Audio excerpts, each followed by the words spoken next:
Welcome to the Creative Piano Teaching Podcast, the place where teachers from around the world meet to share innovative ideas about music education. Listen and learn as we help you motivate your students, grow your income, expand your studio, and become a more creative piano teacher. Welcome back, everyone, to another edition of the Creative Piano Teaching Podcast. And once again, I do thank you so much for listening. It means a lot that I know there are so many people out around the world who are getting great ideas, advice, tips, and tricks to help in their piano studio from this podcast. My name is Tim Topham, and I'm the teacher behind the Creative Piano Teaching Podcast, the blog at timtopham.com, and the Inner Circle Piano Teaching Professional Development Community. This is the podcast to listen to if you are interested in teaching in a more contemporary and creative way. Each week, we explore fresh ideas for your teaching or business. We interview the most interesting and innovative music educators from around the world and give you a regular dose of creative inspiration for your studio. As usual, today's show notes and a full transcript are available for download at timtopham.com/episode 78. In today's episode, we're going to be talking all about planning a piano teaching curriculum. This is something that I've been asked about many times, and so I've decided to put my thoughts into both writing and speech in the form of this podcast and also the blog posts that I'll be releasing this month at timtopham.com. This, of course, is part of my month where we're looking at teaching beginners and planning lessons and curricula. And so that's what we're going to be focusing on today.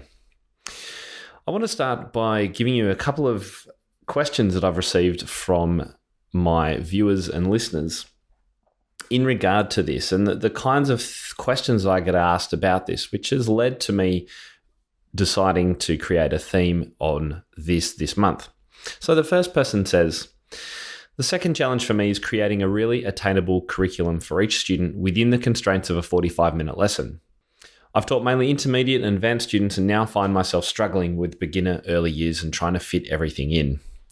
Now, I know this is such a common issue. I hear it regularly, both in my members area on Facebook groups and just as comments as replies on blog posts. 30 and 45 minutes is never enough time. Even an hour does leave us wanting more time. There's never enough time. And of course, there's never, ever going to be enough time when we try and do too much. And I think what we'll talk about today, I know, is one of the biggest issues is the problem around segmenting too much. So if you tend to pigeonhole the segments of your lesson, so, okay, now we're doing oral work, now we're doing our pieces, now we're going to move away from the piano over to a bench and we're going to do some theory. And now I'm going to test your general knowledge. If you're segmenting your lesson into little pigeonholes like that, then you will never get everything done. And it's really about finding the links and the connections between things that will not only make things much more interesting for your teaching and make things more relevant for your students, but will allow you to cover more in a lesson because things are actually going to connect. So that's what I want to help you think about this month. Here's another reply that I got from one of my viewers recently. It says, well, generally I love the challenges that arise from teaching piano. However, something that struck a chord, no pun intended, is your 6 mistakes blog post. In your 6 mistakes blog post, so that was a post that I wrote in 2016, was the exam-focused approach to teaching. I've been conscious of this and tried to adapt my approach recently. I find children are more motivated to practice with an exam to focus on. So my approach fluctuates from exam prep to fun, easier pieces in between, which feels more like a roller coaster than a more structured path of development. So my issue is finding a range of fun but appropriately leveled exam pieces that children will be challenged and motivated by.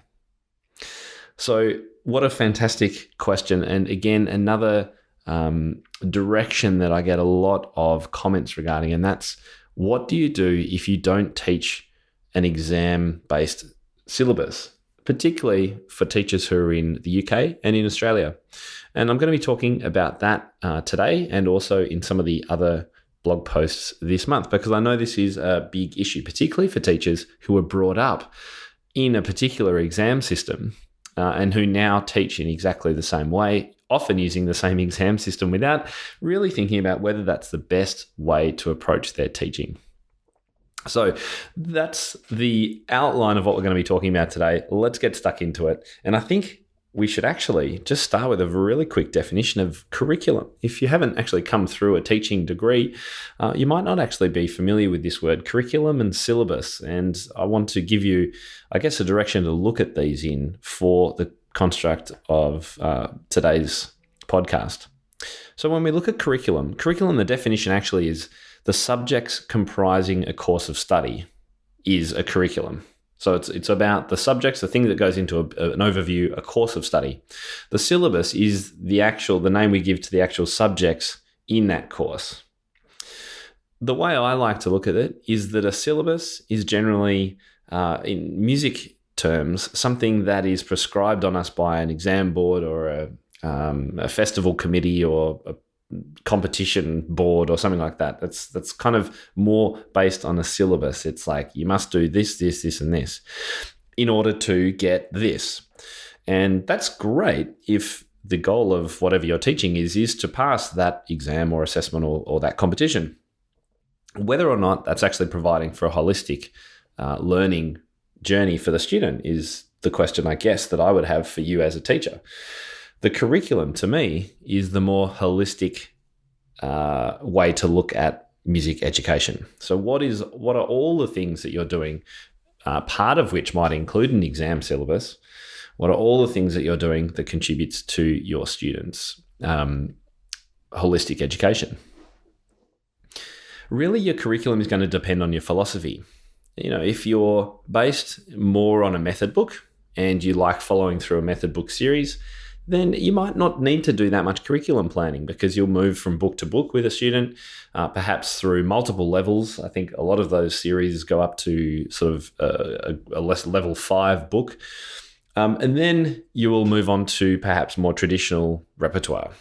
So if you're doing that, you might be wondering why you would be even listening to this podcast, because the curriculum is pretty much laid out for you. What I'd be saying is that not every method book approach is going to suit every student. And I would question whether focusing all your activities on one method book and not doing anything else with a student is actually, again, giving them that well-rounded approach.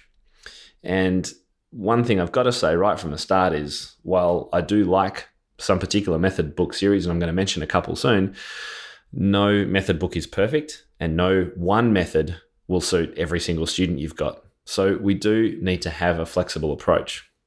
Of course, I would love to also just say, right, go to my website and download the curriculum that you can use for every student. Wouldn't it be great if you could just buy ready-made curriculum for all your students, ready-made and planned and done? Unfortunately, again, it's not how it works, because every student is different and every student will need a different approach. So one size does not fit all. However, there are some tips that I can give you in regard to planning that will work over and over again and will work for many students. So let's get to those 5 tips for planning a piano teaching curriculum right now. So my first tip is, don't reinvent the wheel. There are heaps of people in the world who have gone out and spent lots of money and lots of time creating method books that follow a curriculum that will introduce particular note reading at certain stages and progress through a sequenced series until students are competent note readers. It will also start with how to play one note and how to do a detached style of playing, and then it will introduce legato, and then it will introduce 2-note slurs, and then it will do 3-note slurs, and then it will combine hands together, etc., etc., etc. These things have already been written, and there's heaps of them out there. They're called method books, of course. We've been talking about them so far in the podcast. So here's a tip for you in regard to not reinventing the wheel. Go and grab 2 or 3 method books and have a look at the order in which they introduce elements of music. You'll find that even if you just look at the table of contents, you'll be able to see, okay, so one note we're introducing. Maybe it's a middle C method, so it will start with middle C and then it will add Ds and Bs. Maybe it's an intervallic method which would be my preference. And it starts with the intervals of seconds first, and then it moves to thirds, and it might move to fifths. It might introduce guide notes across the two staves. There are all different ways that these method books approach these things. And again, while not every method is going to suit every student, also not every method is going to suit your own teaching style. And look, mine's changed over time. My teacher taught me with the John Thompson books back when I was just a child. And I remember when I first started teaching and she'd been helping me with my approach to teaching, she helped me and get used to using the John Thompson book. But to me, that at the moment doesn't really suit my teaching style anymore. I prefer the Intervallic approach. And so I've moved on and found other things. But you've got to start somewhere, right? So grab 2 or 3 method book series, maybe ones you've heard about on this blog or other people's blogs. Just buy the first book and see how they introduce the topics that students need to learn. That is a curriculum. Maybe even write them down. Just draw 3 columns down a sheet and write down how each of them approach the different order. And then decide which you like the most, or combine them into a flow that works for you. So that's my tip number 1. Don't reinvent the wheel. See what's already out there. Do some Googling, do some searching, find some method books and see what's already done. All right, my tip number 2 is regarding any kind of lesson plan or lesson delivery. Keep flexible. You don't have to stick to a plan, even if you've got a plan. Avoid changing activities too quickly. Keep with the flow. The reason I say this is that I think when we try and do too much in piano lessons, we sometimes lose the momentum that we've got from a fantastic activity that a student is really, really enjoying, but we feel, we've really got to get on and do our general knowledge, and we've got to do those oral questions because they're on my lesson plan, and there's exam coming up in 6 months and whatever it is, right? When something is really flowing in a lesson and a student's engaged and they're motivated, they're enjoying things, the eyes have lit up, they want to do it again and again and again, even if it's a little game, then go with it. Keep flexible. You don't have to stick dot to dot to dot points on your plan, okay? I'm giving you full permission. If a student's really engaged in something, then go with it for a little bit. I think the other thing is, with regard to flexibility, is have some ideas up your sleeve. And that's why when you're doing a lesson plan, particularly if you're teaching something for the first time, always make sure you've got more ideas up your sleeve than fewer. Because sometimes, things won't work out the way you planned, or maybe a student won't respond as well as you thought, and you'll just need to be able to bang, bang, change. So having some ideas up your sleeve is part of that, being flexible. But please, if you've got something really fun going on in your lesson, go with it. Let the student engage and get deeper into it and really enjoy it, rather than feeling like you've got to change. Okay, curriculum planning tip number 3 is to actually let yourself work on the fly. Now, what I mean by this is don't be too specific when you're planning lessons. I'm going to be talking in a moment about my 3 segments for a comprehensive piano lesson. And I really like to keep things simple.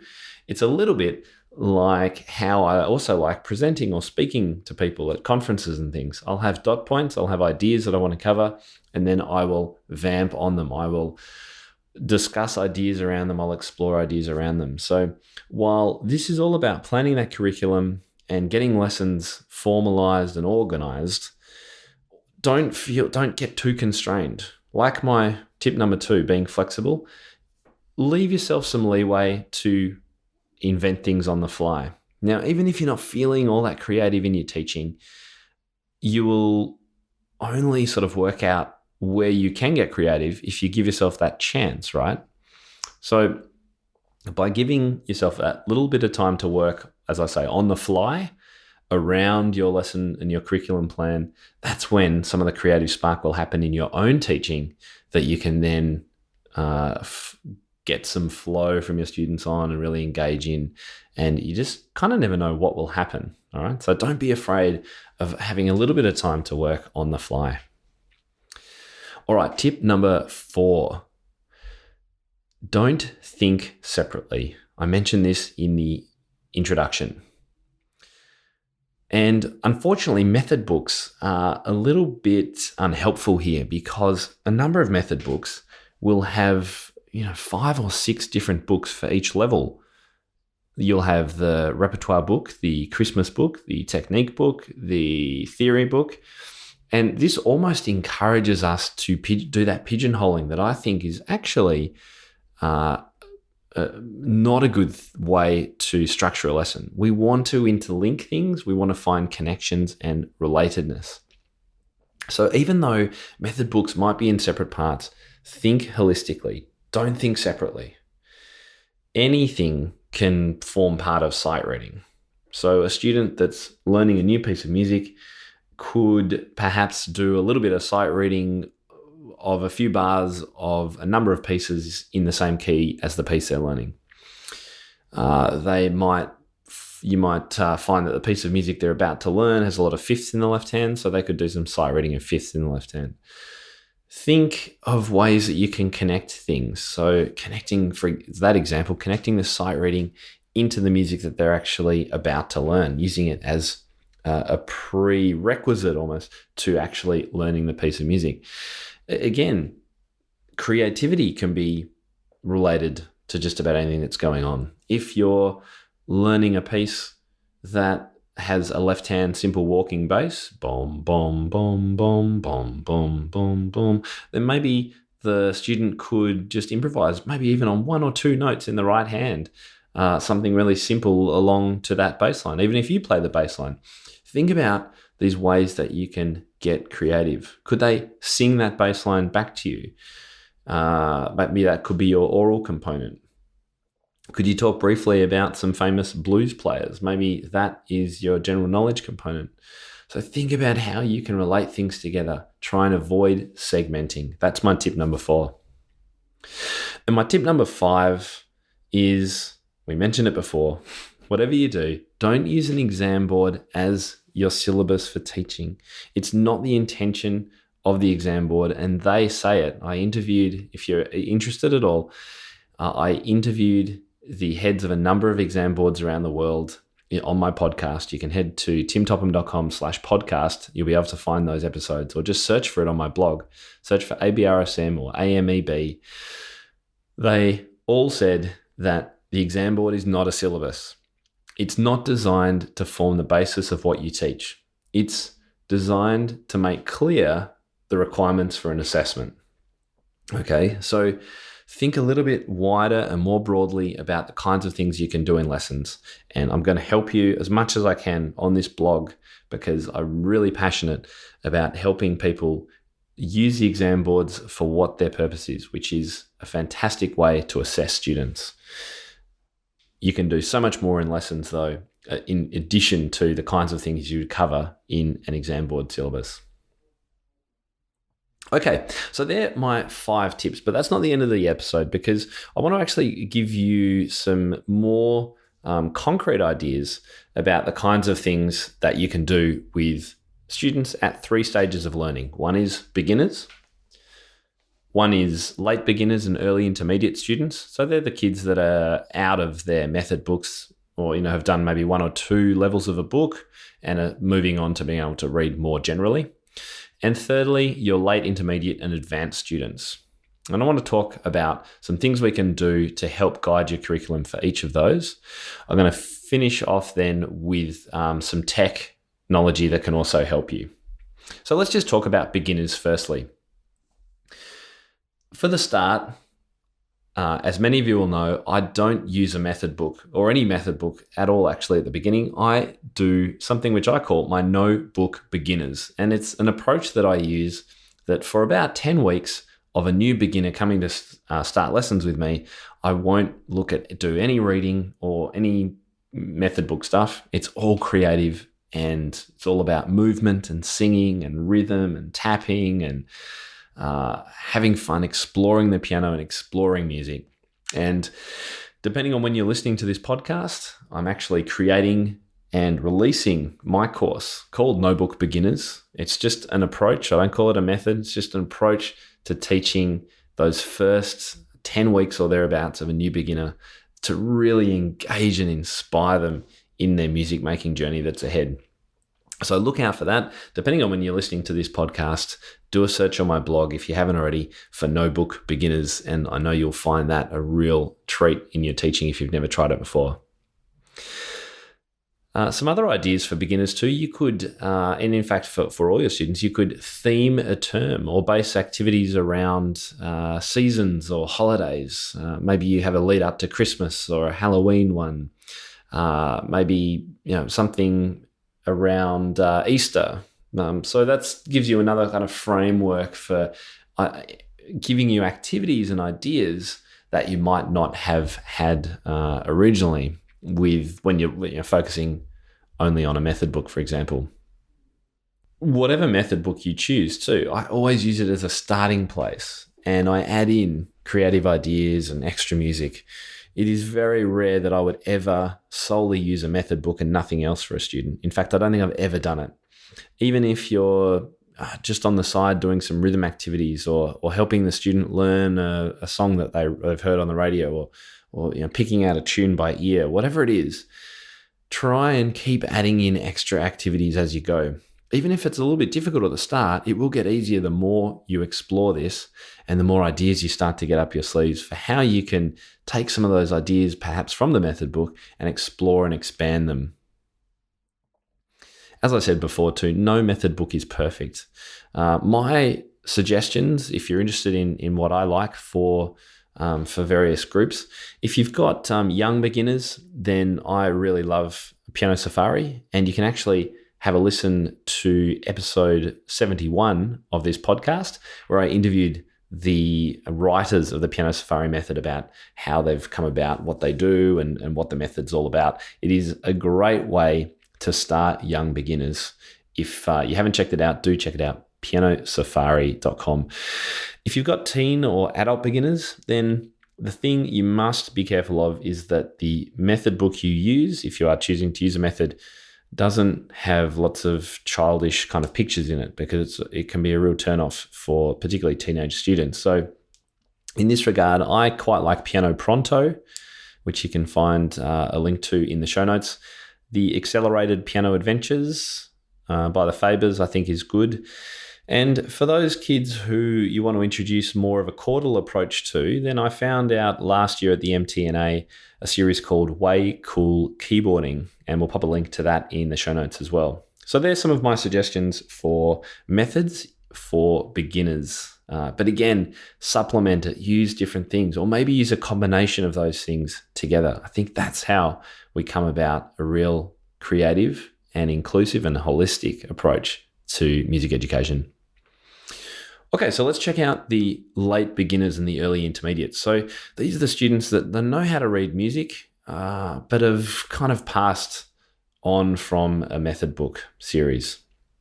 And this is where I think you really need to consider the 3 segments of a comprehensive piano lesson. And I actually released a blog about this, so we'll pop a link to that in the show notes, and you can read more about it at the blog. I won't go into too much detail except to say that my 3 segments, the 3 things that I try and cover in every lesson is, well, could you guess them? What do you think? What do you think if you had to zoom out and look at a lesson without looking at the minutiae of, okay, I'm going to do oral work here and general knowledge and all that kind of stuff? What are the 3 areas that you would cover in a lesson? Have a think about it.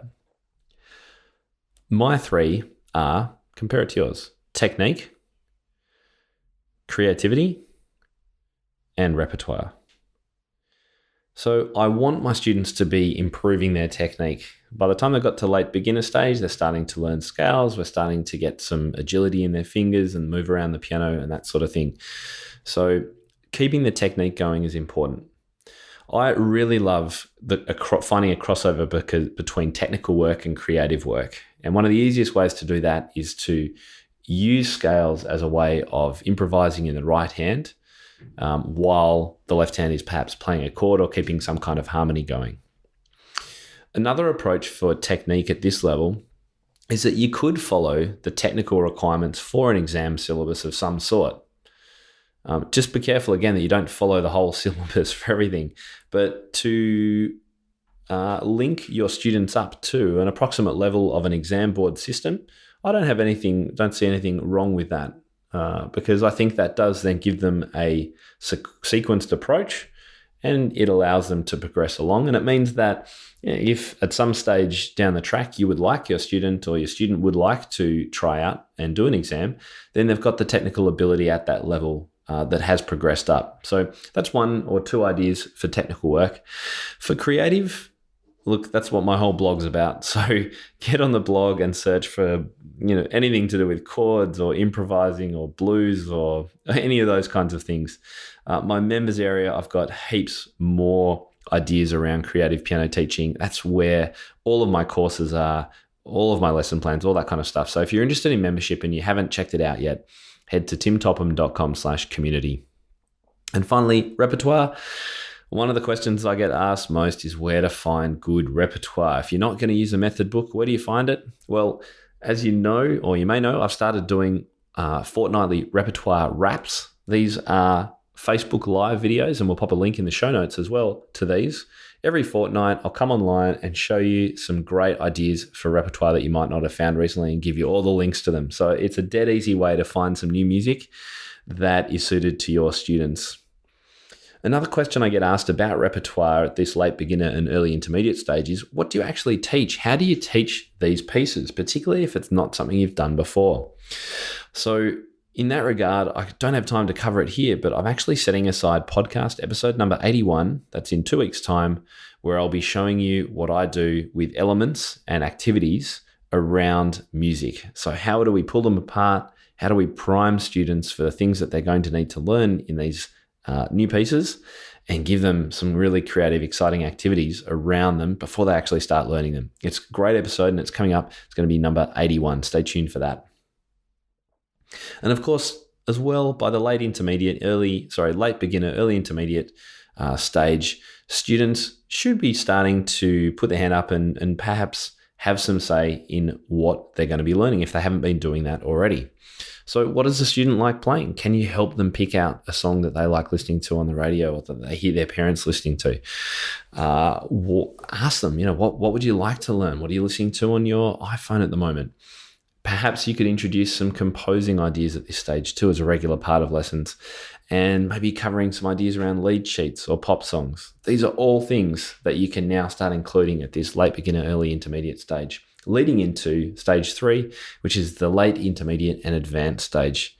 Now, for the most part, I'm not going to talk too much about this, because curriculum by that stage generally is based around repertoire and advancing levels of repertoire. But look, again, it depends on what the student's doing. I've had plenty of students who want my help in doing composition at this kind of level. So I can think of a student that I took on who'd already performed very high level, grade 8 or above, A diploma kind of level.